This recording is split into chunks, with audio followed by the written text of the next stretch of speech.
Ito ang kwento ng isdang si Popoy Lupoy. Isa siyang batang sardinas na sasabak sa pakikipagsapalaran sa karagatan kasama ng kanyang mga kaibigan.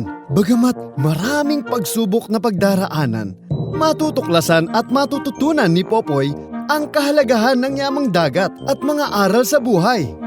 Samahan natin si Popoy Lupoy sa kanyang mga adventures!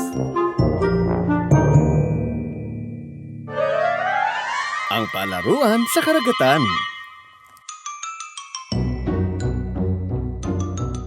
Nailigtas ni Popoy Lupoy at Plankton si Willie Pawikan sa kapahamakan, dulot ng mga plastik at basurang palutang-lutang sa dagat.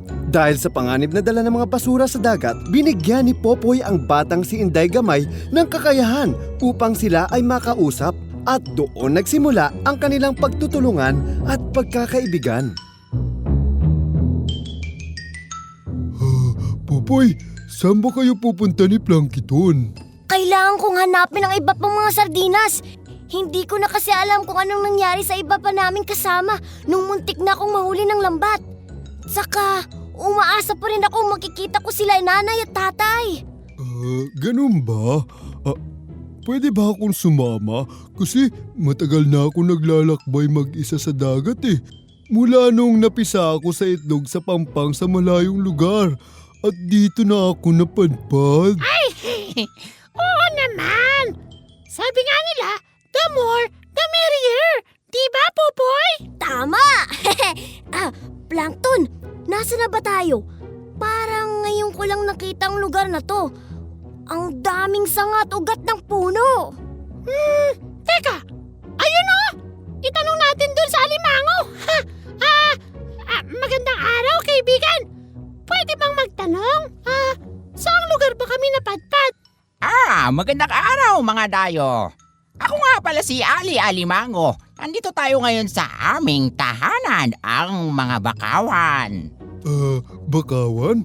Ano yun? Ang bakawan ay ang mga puno na nabubuhay sa tabing dagat. At nakikita nyo mga ugat nila sa paligid natin. Tingnan nyo! Naglalaro sa mga ugat ang mga hipon, alimasag at mga batang isda. Oh!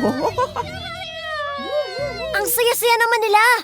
Naghahabulan at nagtataguan pa sila sa mga bakawan. Parang isang malaking palaruang pala rito. Oo! Saka tingnan nyo to. Oh, ang daming mga butil ng daon na nanggagaling sa mga puno. Yan ang kinakain namin dito. Tikman nyo. Oo nga. Wow! Ang sarap ha! Ay, naku! Mukhang may paparating na bagyo. Lumalakas ang alon. Ay, naku. Nakakatakot naman. Anong gagawin natin? Oo, huwag kayo mag-alala mga kaibigan. Magtago tayo sa ugat ng bakawan. Sila ang nagbibigay ng proteksyon sa baybayin mula sa malalakas na alon at hangin. Kumapit lang kayo na mabuti, ha? Sige, dito na tayo maghintay hanggang sa bumuti ang panahon.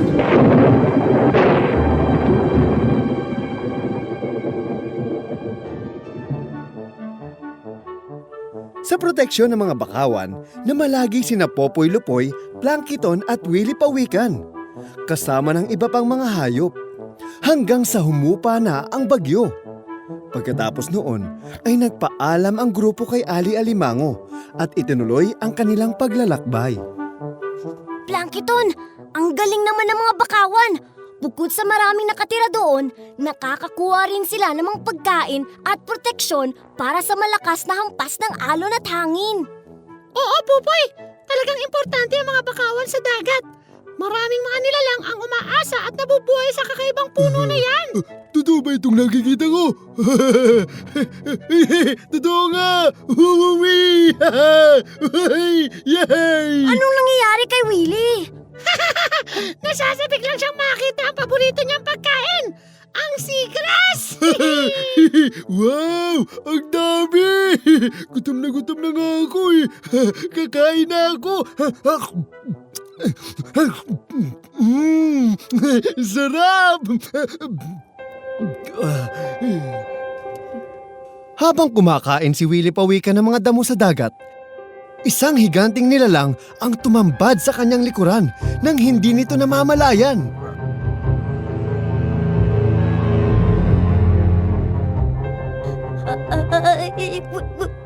Willie, tumingin ka sa likuran mo! Bakit? Sarap talaga ng seagrass. May higante sa likod mo! Ano ba yung sinasabi mo, Popoy? Sige na nga. Tingnan ko nga. Kumusta kayo dyan? Ah! Huwag kayong mag-alala. Hindi ko kayo kakainin. Ako nga pala si Dugol Dugong. Ako ang namamahala rito sa malawak na damuhan. Oo nga, Buboy! Willie, isa siyang dugong!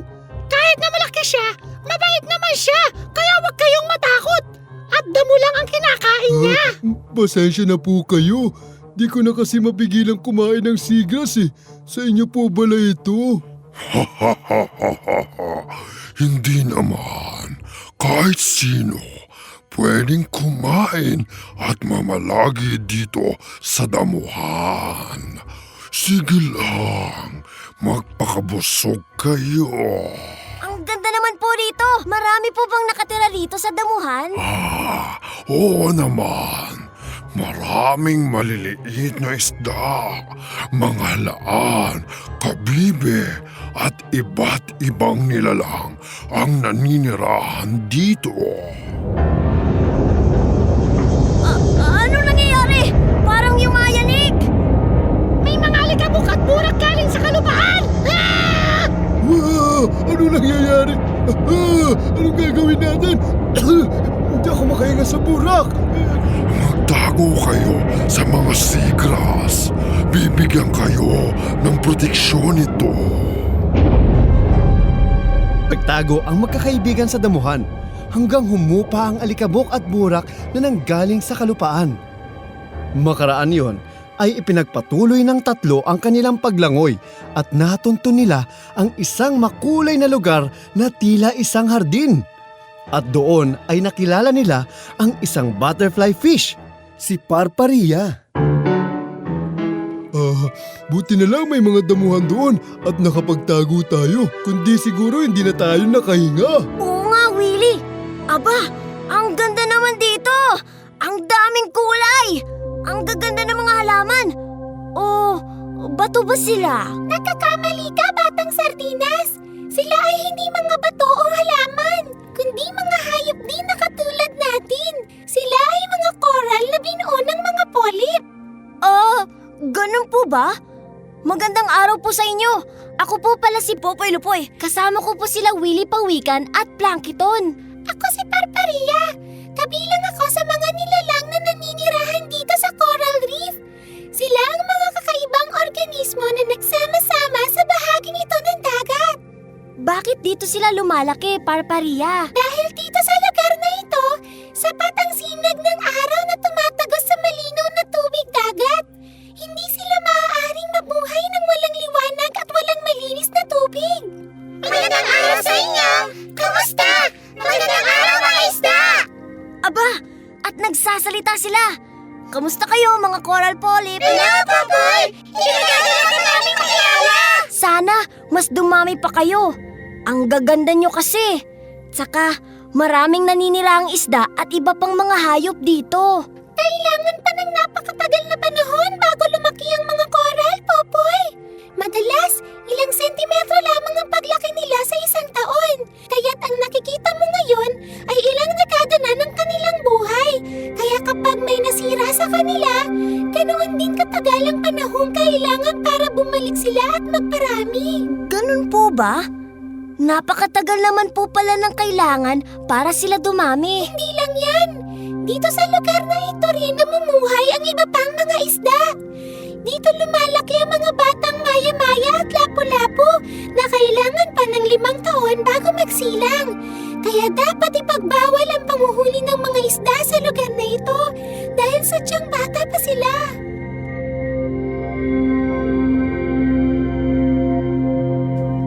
Mula sa Coral Reef, muling nagtungo malapit sa Pangpang si Popoy. Doon ay narinig ni Popoy ang tinig ng kaibigang si Inday Gamay, kaya't kanyang tinahak ang pinagmumulan ng tinig. Popoy! Popoy! Popoy! Inday! Inday Gamay!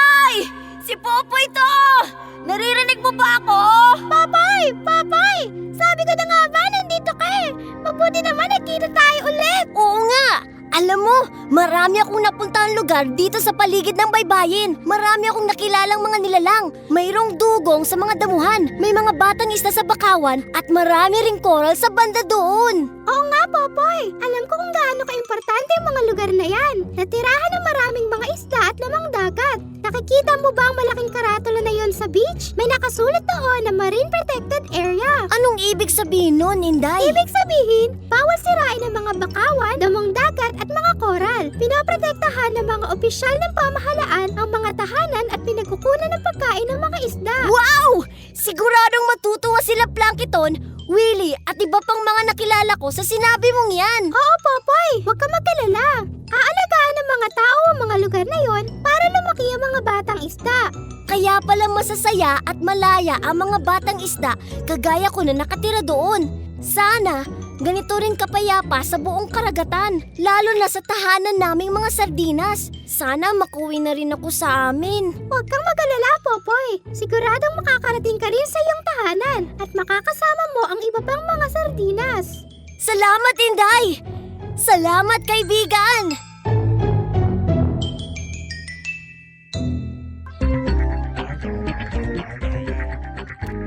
Nilisan nila Popoy, Willie at Plankton ang mga palaruan sa dagat upang ituloy ang kanilang paglalakbay. Ngunit dala ni Popoy ang mga kaalaman hinggil sa tahanan ng mga lamang dagat at ang pangakong gagawin niya ang lahat upang ito ay maprotektahan. Muling samahan si Popoy Lupoy sa kanyang mga adventure sa susunod naming pagtatanghal.